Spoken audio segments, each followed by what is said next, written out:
Assalamualaikum warahmatullahi wabarakatuh.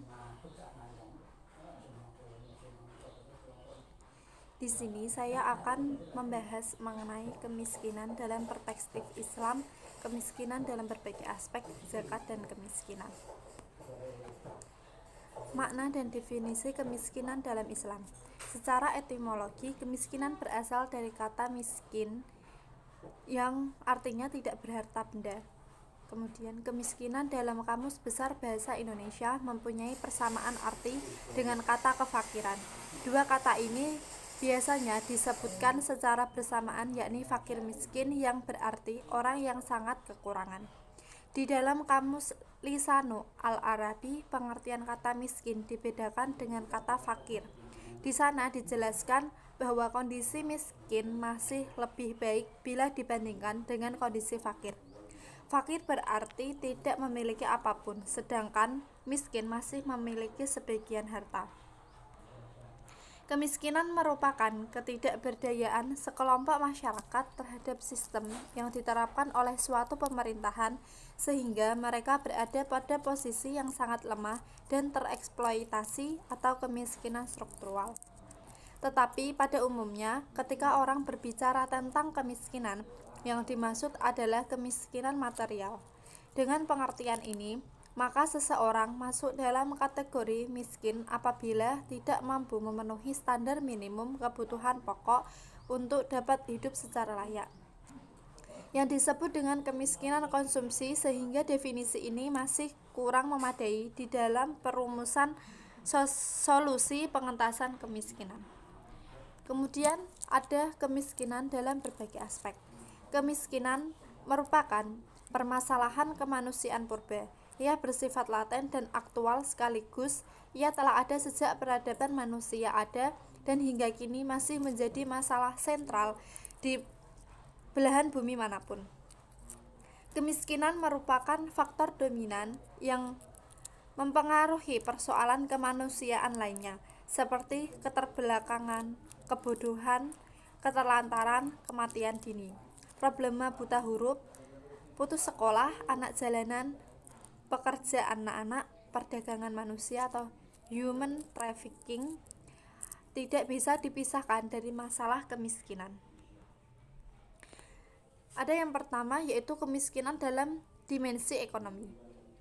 Dimensi ekonomi dari kemiskinan diartikan sebagai kekurangan sumber daya yang dapat digunakan untuk meningkatkan kesejahteraan sekelompok orang, baik secara finansial maupun semua jenis kekayaan yang dapat meningkatkan kesejahteraan masyarakat.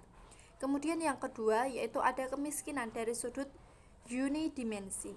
Berdasarkan pendekatan unidimensi, kemiskinan boleh dikelaskan kepada beberapa jenis, yaitu kemiskinan mutlak, kemiskinan relatif, kadar kemiskinan, dan jurang kemiskinan.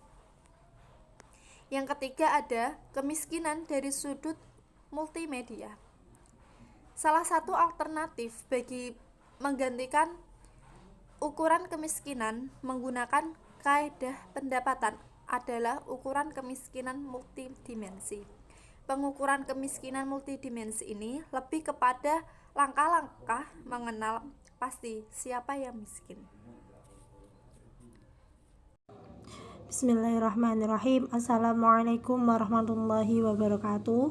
Nama saya Amelia Anindiawati, NIM 1950210166 dari kelas MBS 4E dari kelompok 6. Saya akan melanjutkan presentasi dari teman saya. Saya akan menjelaskan tentang poin selanjutnya, yaitu zakat dalam mengentaskan kemiskinan. Zakat menjadi salah satu ajaran Islam yang berkontribusi secara strategis bukan hanya pada lingkup keagamaan, namun mencakup berbagai aspek dalam lini kehidupan manusia. Salah satu lini yang dapat dirasakan secara materi adalah bidang ekonomi. Berbagai permasalahan ekonomi yang dirasakan mampu diatasi dengan memposisikan zakat sebagai instrumen dalam mengatasi masalah tersebut. Pada konteks kemiskinan, zakat merupakan salah satu tambahan pemasukan. Hal ini akan mendorong kenaikan permintaan barang. Sedangkan pada sektor produksi, zakat menyebabkan bertambahnya produktivitas sehingga perusahaan yang telah ada akan semakin maju. Terus kemudian peran zakat dalam mengentaskan kemiskinan. Tujuan utama dari zakat adalah untuk mencapai keadilan sosial ekonomi. Sehubungan dengan dimensi ekonomi dari zakat, bertujuan untuk mencapai efek menguntungkan pada beberapa dimensi seperti konsumsi, agregat, tabungan, dan investasi, penawaran agregat, tenaga kerja, dan modal, pengentasan kemiskinan, dan pertumbuhan ekonomi. Di dalam sisi makro, zakat memungkinkan perekonomian terus berjalan pada tingkat minimum. Zakat berpengaruh positif kepada ekonomi, karena dalam ekonomi Islam, semua bentuk aset yang tidak atau kurang produktif terkena zakat.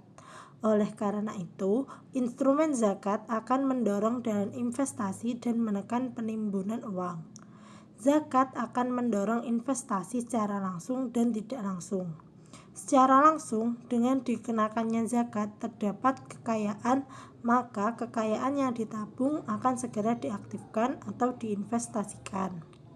Secara tidak langsung, dengan meningkatkan konsumsi barang-barang dan jasa-jasa pokok sebagai akibat meningkatnya pendapatan orang-orang fakir miskin karena zakat, maka permintaan terhadap barang dan jasa-jasa pokok akan meningkat.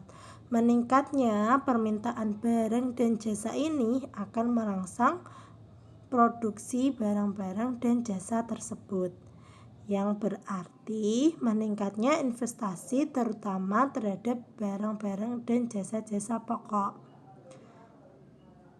Sekian penjelasan dari saya. Apabila ada yang kurang berkenan, saya mohon maaf. Wabillahi taufiq wal hidayah. Wassalamualaikum warahmatullahi wabarakatuh.